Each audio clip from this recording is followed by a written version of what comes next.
അല്ല UDFിൻ്റെ അഭിമാനത്തിന്മേൽ പോറലേൽപ്പിച്ചുകൊണ്ട് ഒരു കോംപ്രമൈസും ഇല്ല. No compromise at all. അല്ല അതൊക്കെ അല്ലല്ല, ഞാൻ വരണ്ടെന്ന് പറഞ്ഞിട്ടുണ്ടോ? ഞാൻ വരണ്ട എന്ന് ഞാൻ പറഞ്ഞിട്ടുണ്ടോ? ഞാൻ ഇവർക്ക് എല്ലാവർക്കും ഒരു 2 സെൻറ്റൻസ് പറഞ്ഞിട്ടുള്ളൂ. ഞങ്ങളുടെ സ്ഥാനാർത്ഥിയെ അംഗീകരിക്കണം അല്ലേ? അത് കഴിഞ്ഞാൽ അത് അംഗീകരിച്ചുകൊണ്ട് ഒരു പ്രഖ്യാപനം വന്നാൽ ഞങ്ങൾ തീരുമാനമെടുക്കാം.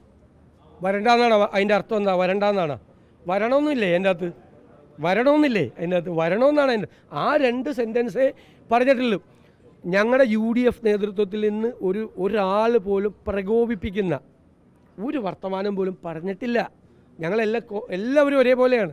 പിന്നെ നമ്മൾ തന്നെ ഇപ്പോൾ 5 പേര് അങ്ങോട്ടും ഇങ്ങോട്ടും മാറി നിന്ന് നിങ്ങൾ തന്നെ സംസാരിച്ച ഒരേ കാര്യം പറഞ്ഞാൽ 5 രീതിയിലല്ലേ പറയുള്ളൂ. അല്ല എല്ലാവരും അച്ചടി ഭാഷയിൽ സംസാരിക്കുമോ? അങ്ങനെയല്ലല്ലോ. ഞാൻ അച്ചടിച്ചു കൊടുത്താൽ പോലും നിങ്ങൾ സംസാരിക്കുമ്പോൾ അതിൻ്റെ ടോൺ മാറും. അത്രയേ ഉള്ളൂ. നിങ്ങൾക്ക് അല്ല അതെങ്ങനെ അല്ല ആണെന്നേ, അതങ്ങനെയല്ലേ ചെയ്യാൻ പറ്റുള്ളൂ. ഞാനല്ലേ ഇത് പറയുന്നത്. UDFിൻ്റെ അഭിപ്രായം പറയുന്ന ആളല്ലേ, വേറെ വല്ല വഴി പോകുന്ന ആളല്ലേ ചീത്ത വിളിച്ചിട്ട് കാര്യമുണ്ട്? എന്നെയല്ലേ വിളിക്കേണ്ടത്? കറക്റ്റാണ്. എനിക്കതിലൊന്നും ഒരു പരാതിയില്ല. ഞാൻ അതിനൊന്നും ഒരു മറുപടിയും പറഞ്ഞില്ല.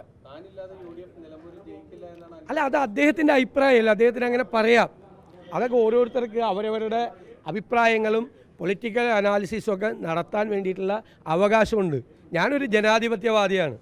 അതേ അങ്ങനെ പറയാൻ പാടില്ലെന്നൊന്നും ഞാൻ പറയില്ല. എല്ലാവർക്കും പറയാം, എനിക്ക് പറയുന്നത് പോലെ എല്ലാവർക്കും പറയാനുള്ള അവകാശമുണ്ട്. അത് ഞാൻ ചോദ്യം ചെയ്യില്ല. ഞങ്ങൾ അങ്ങനെയല്ലല്ലോ, ഞങ്ങൾ ജയിക്കും. UDF ജയിക്കും. UDF നല്ല ഭൂരിപക്ഷത്തിൽ ജയിക്കും. ഞങ്ങൾ നല്ല കോൺഫിഡൻ്റ് ആണ്. ഞങ്ങൾ തിരഞ്ഞെടുപ്പ് അനാലിസിസ് നടത്തിയിട്ടുണ്ട് വളരെ വ്യക്തമായിട്ട്. ഇനിയുള്ള ദിവസങ്ങളിൽ ആ ഭൂരിപക്ഷം വർദ്ധിപ്പിക്കാൻ വേണ്ടിയിട്ടുള്ള ശ്രമവുമായിട്ട് ഞങ്ങൾ പോകും.